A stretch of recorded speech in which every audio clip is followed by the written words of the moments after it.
Қыздар, енді мен қазір біздің 4 тортымыздың да сыртын қаптайтын боламын. Торттың сыртын қалай қаптаймыз?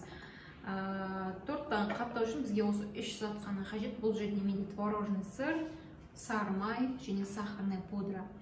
Торттың өз қаптауының бірнеше түрлері бар. Біреу ганаш, немесе масикамен қаптайды біреулер, ал біз қазір осындай масляный креммен қаптаймыз. Бұмен кез келген торттың сырттарын қаптай бересіздер. Бізде сары май қосылғаннан кейін крем сұйық болмайды, яғни сыртына обтяжка жасағанға өте ыңғайлы болып шығады. Қазір былай жасаймыз. Алдымен сары майға мен сахарный пудраны саламын да екеуін жақсылап араластырып аламын. Одан кейін барып творожный сырт салатын боламыз. Одан кейін кремді 4-ке бөліп, әр торттың сыртын бірге қаптаймыз. Сосын мен сіздерге бірақ рецепттің әрқайсының астына әрбір торттың сыртын қаптауға граммдары қанша керек соларды көрсететін боламын. А мен мұнда 4 тортқа қазір бірден жасап жатырмын. Мысалы, сіз бір ғана тортты жасайтын болсаңыз, сонымен көрсеткен рецептпен жасай саласыз. Және бұл торттың ішіне, торттың сыртын қаптайтын кремге біз әртүрлі нәрсе қоссақ болады. Мысалы, біреулер нутелла қосып жатады, біреулер какао қосады, біреулер шоколад қосады, немесе түс беру үшін краситель қосуға болады, немесе азғантай, мысалы, малина немесе клубниканың вареньясын қосып жіберіп, түсін роза қылып жасаңыз да болады. Ол енді өздеріңіздің еркіңізде. Қазірде біз кішкене бір-екеуін түсін өзгертіп көретін боламыз. Жаңа малинаның вареньясымен және неменен какаоменен бір-екеуін түсін өзгертеміз. Так, енді алдымен былай жасаймын. Мұнда менде сары май. Сары май міндетті түрде холодильниктен шыққан болу қажет. Қатты бөлме температурасынан тұрған болып, жұмсақ болып тұрмау қажет. Сахарный пудра. Енді осы екеуін бірінші араластырып аламын.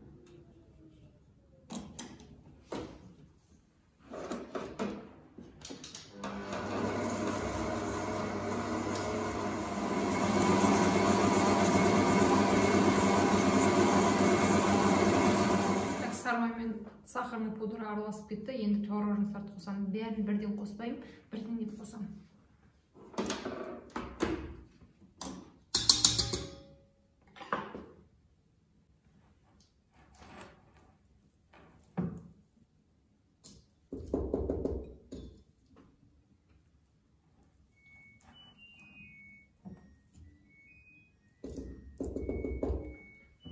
Мен қазір осы насатканы қолданамын, лопатканы. Өйткені менде творожный сыр қазір кішкене қаттылау болып тұр, а менің венчигімнің оған күші жетпейді. Сол себептен осымен араластырып. Ал егер сіздерде қол миксері болса, онда насатканы ауыстырып отырудың қажеті жоқ, сол қол миксермен айналдыра бересіздер.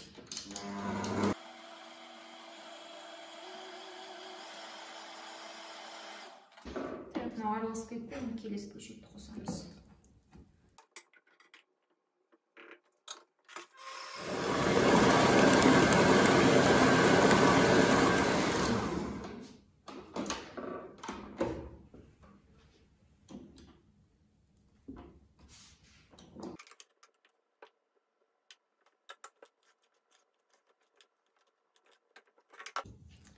Осымен бізде крем дайын, сыртын қаптауға арналған крем. Енді қазір осымен 4 бөлікке бөлем. Әр торттың сыртын қаптауға бізге 400 грамм крем кетеді. Так, мен кремді 4-ке бөліп алдым.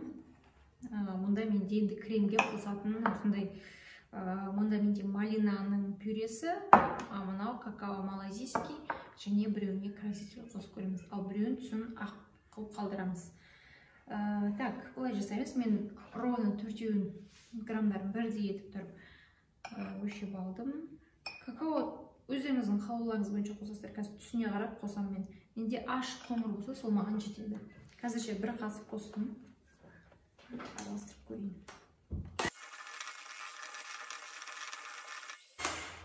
Так, маған осы түс жетеді, сол үшін какао қоспайын. Тағы да егер де сіздер прям қоңыр шоколадный болып шыққан қаласаңыздар, онда 3-4 қасық какао қосуға тура келеді. Так, бұл крем дайын. Қазір мешокқа саламын мен бұны. Енді мына біреуіне мен малинадан кішкене салып көрейін.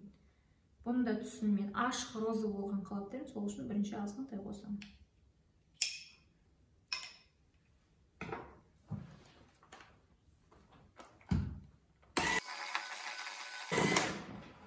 Жоқ, бізде түсі жақсы шықпады, сол үшін тағы бір қасық қосам.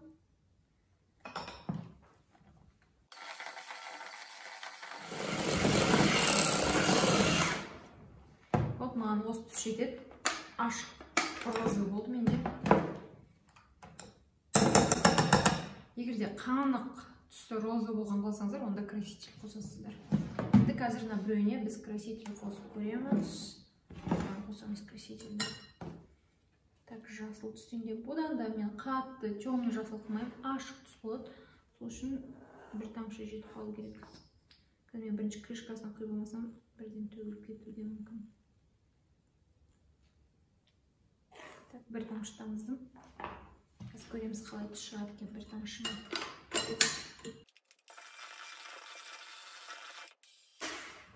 Болды. Ашық түсті жасыл болды. Осы түсте жетеді болған.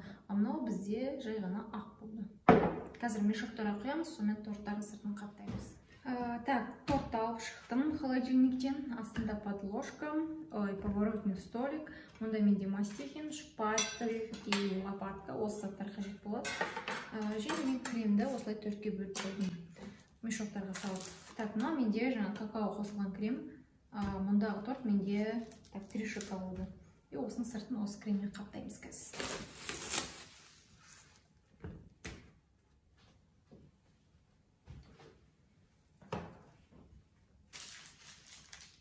Бірінші кремді қазір жан-жағын барлығын құйып шығамын.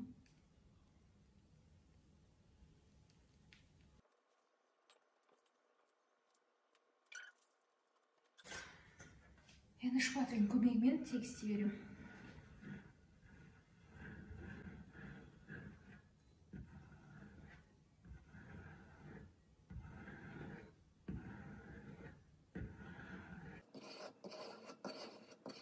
Так, артығын мен осындай бір ыдыс аламын, соған сырып алып тастаймын. Өйткені артығы шпательде тұра берсе, бізге сырт тегістегенге кедергі жасайды. И төбесін лопатаның көмегімен тегістеп шығамыз.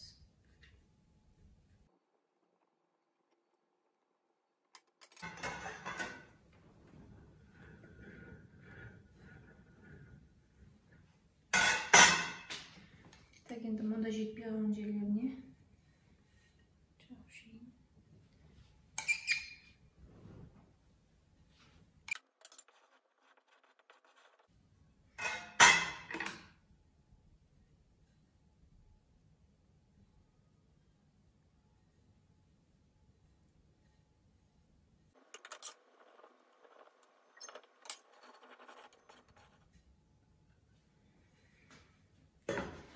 Бұл осымен бірінші тортымызды қаптап болдым. Қазір бұның сыртына біз шоколадный поделки жасайтын боламыз және. Сол үшін қатты тегістеген жоқпыз. Және бізде көріп тұрсаңыздар, арасында кішкене ақ түйіршіктер тұр. Ол түйіршіктер бізде сармай әлі қатты ермей жатып, медет сармай морозилкадан шыққан еді. Сол себептен осындай түйіршіктер пайда болды. Тура осылай қалдырсаңыздар да болады. Кейбір торттардың сырттарын әдейі осылай қалдырамын, түйіршіктер көрініп тұратындай қылып. Кейде сармайды кішкене бөлме температурасына жеткеннен кейін барып сахарный пудраны взбивать етіп, барлығын тегістей аламын. Егер де мынандай сыртында сармайдың осындай крошкалар тұрған қалмасаңыз, онда сармайды морозилкадан емес, холодильниктен алып шығу қажет. Мынау бізде шоколад карамель, екінші торт.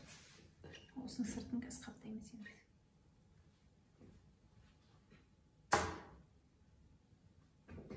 Так, бұның сыртын ақпен аттаймыз.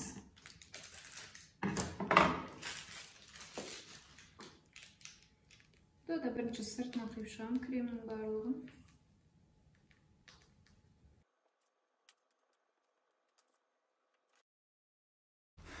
Торттың сыртын алдымен креммен қаптап алып, одан кейін шпатель, лопатканың көмегімен осылай тегістей береміз. Қалған торттың барлығын тура осылай тегістеп шығамыз.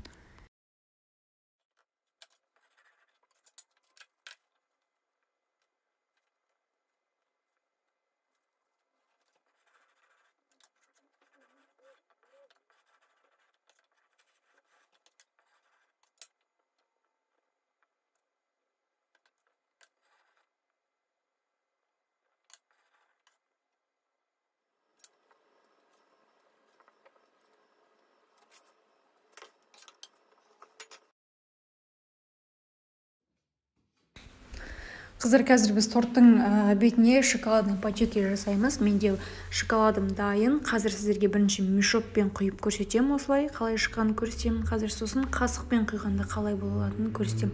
Қайсысы сіздерге ыңғайлы, сол жолмен құйсаңыздар болады.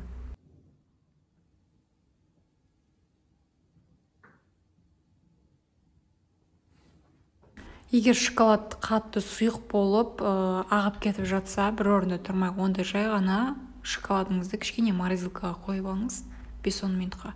Шоколад сонда кішкене қатады, сол кезде қайта құйып көрсеңіздер болады.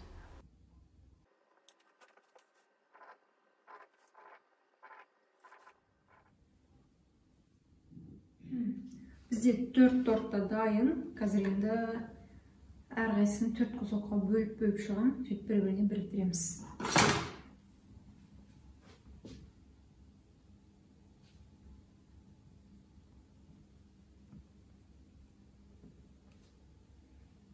Кескен кезінде пышақты сүртіп отыру қажет, сонда тегіс кесіледі.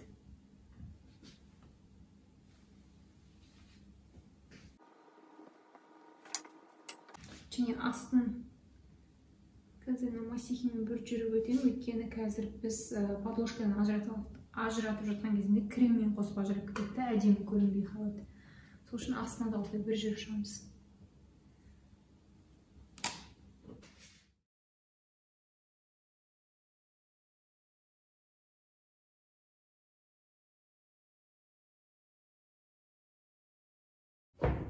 Енді дайын болған торттарымызды біз микс ету үшін әрқайсының кусоктарын бір-бірімен алмастырып шығамыз.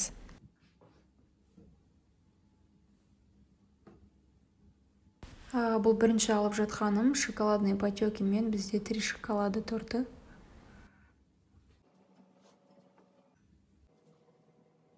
Ал бұл екінші тортымыз бізде шоколад карамель. Ішінде карамель мен бізде вишня еді. Ал бұл сыртын жасыл етіп қаптаған бізде груша карамель. Мұнда карамель мен груша және фундук бар бисквиттің арасында. Бұл торт бізде клубника лимон. Бисквиттің ішінде лимонның цидрасы қосылған, ал кремнің арасына біз клубниканы араластырып қосқан болатынбыз. Торттарымыз кесілгенде осылай көрінеді. Әрқайсының іші ерекше және әрқайсының дәмдері бір-біріне ұқсамайтын дәмдер. Енді осы торттардың сыртына қазір оформлениясын жасаймыз. Оформлениясын өздеріңіздің қалауларыңыз бойынша жасайсыздар. Қыздар, бізде бұл микс торттардың онлайн сабағы болғандықтан 4 торттың да биіктігі де салмағы да бірдей. Барлығын 8 сантиметрлік кальцияда құрастырғандықтан бізде биіктігі бірдей болып шықты. Егер де тура менің рецептім бойынша жасайтын болсаңыздар, тура осылай шығады сіздерде де.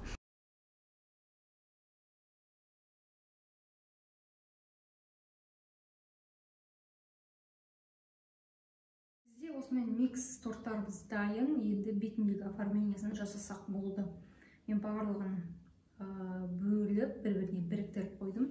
Енді немен құрастырамыз? Менде мұнда апельсин, қазір көремін, егерде бетіне апельсин сай келіп жатса, қойып жіберем.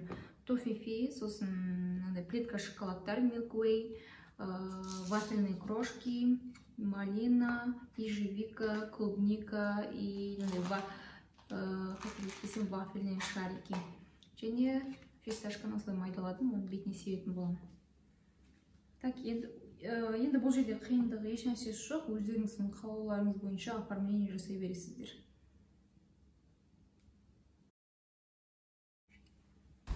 Мен торттың бетіне фрукты шоколадты қоймастан бұрын осылай астына еріген шоколадты жағып алдым, сонда бізде бетіне қойған заттарымыз орнынан жылжып кетпей нық тұрады.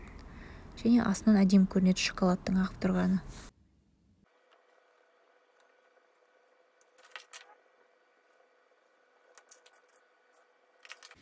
Осылай қалғандардың барлығының бетіне оформление жасап шығарып береміз.